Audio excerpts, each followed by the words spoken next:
Welcome students, class 6-7 की प्रवाह English workbook में वर्कशीट नंबर 12 को यहाँ पर हल करेंगे। Response verbally two questions based in stories या नैरेटिव, यानी आपको ये जो कहानी है इसके आधार पर सवालों के आंसर देने हैं। तो देखिए, listen to the information about Amer fort sorry. तो ये है जो आमेर फोर्ट है, जयपुर के अंदर जो आमेर का किला है उसके बारे में है। Then make a pair and discuss the given questions with your friends and write answer. अपने दोस्तों के साथ इसके बारे में चर्चा कीजिए, पढ़िए और आंसर दीजिए। तो चलिए देखते हैं, ये आमेर का जो दुर्ग है वो ये जयपुर के अंदर है और इसके बारे में ये बात है। Amer fort is one of the famous fort in India. जो भारत के प्रसिद्ध किले हैं, दुर्ग है, उसमें से आमेर का दुर्ग भी एक है। It is 11 kilometres away from Jaipur. ये जयपुर से 11 किलोमीटर दूर है। And is situated on a hill, और ये एक पहाड़ी पर स्थित है, यानी ये रॉक यानी पहाड़ी पर, हिल यानी पहाड़ी पर स्थित है।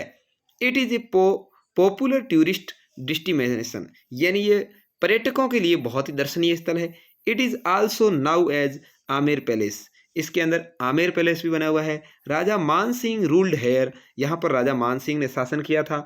देर are many buildings inside the fort like Sukh Mahal, Sheesh Mahal and दीवान ए आम इत्यादि।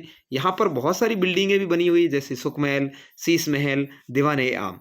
देर are many shops inside the fort selling local handicrafts and souvenirs, यानी यहाँ पर बहुत सारी दुकानें हैं इसके साइड में, पास में, और उसके ऊपर जो हस्तशिल्प की जो कलाएं हैं, हाथों से बनी हुई कारीगरी की सामग्री मिलती है।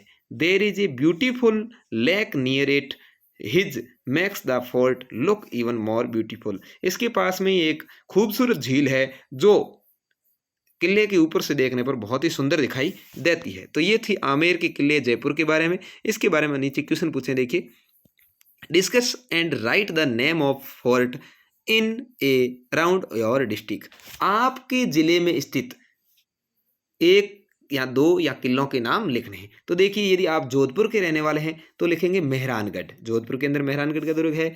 बीकानेर में रहने वाले लिखे हैं तो जूनागढ़, और जैसलमेर के रहने वाले हैं तो लिखेंगे सोनारगढ़। ठीक है, जूनागढ़ का किला बाड़मेर में भी है, तो उसके बारे में भी आप लिख सकते हैं, यानी अपने जिले के एक किले का नाम लिखना है। ठीक है, किराड़ू का किला भी लिख सकते हैं आप, यहाँ पर किराड़ू फोर्ट लिख सकते हैं यहाँ। ठीक है, वो किराड़ू का किला भी बाड़मेर में है। तो देखिए, दूसरा क्वेश्चन है, if you get to go to a fort what will you do there. यदि तुम्हें किले में जाने का मौका मिले, दुर्ग को देखने का मौका मिले, फोर्ट को देखने का मौका मिले, तो तुम उसके बारे में क्या जानकारी चाहोगे। फर्स्ट ऑफ ऑल, सबसे पहले, we will know the history of fort. सबसे पहले हम उस किले का इतिहास जानेंगे। आफ्टर, उसके बाद, that we will see the memorable things kept in it, और उसके बाद कुछ उसके बारे में जो यादें हैं उसको संजोएंगे।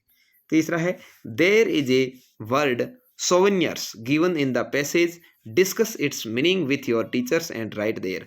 जो ये सोवेनियर्स है, इसका क्या अर्थ है उसके बारे में आपको यहाँ पर लिखना है। तो something kept is serving as a reminder of a palace person of occasions, यानी जो यहाँ पर लोग आते हैं, यहाँ पर रहने वाले स्थान के बारे में है, उनको याद दिलाने के लिए इस वर्ड का उपयोग किया जाता है, यानी कुछ न कुछ उसकी याद रहे, उससे संबंधित सामग्री जो खरीदी जाती है उसको सोवेनियर्स कहते हैं। तो ये था आपके वर्कशीट नंबर 12 जो कंप्लीट होती है। उम्मीद है आपको बहुत ही अच्छे से पसंद आया होगा। जिन जिन को जीवन के अंदर कभी न कभी सोनार का किला देखने की इच्छा है, वो वीडियो को लाइक करके चैनल को सब्सक्राइब करेंगे और अपने दोस्तों तक जरूर शेयर करेंगे, जिनको आप साथ लेकर के सोनार के किले जाना भविष्य में कभी चाहते हैं। धन्यवाद।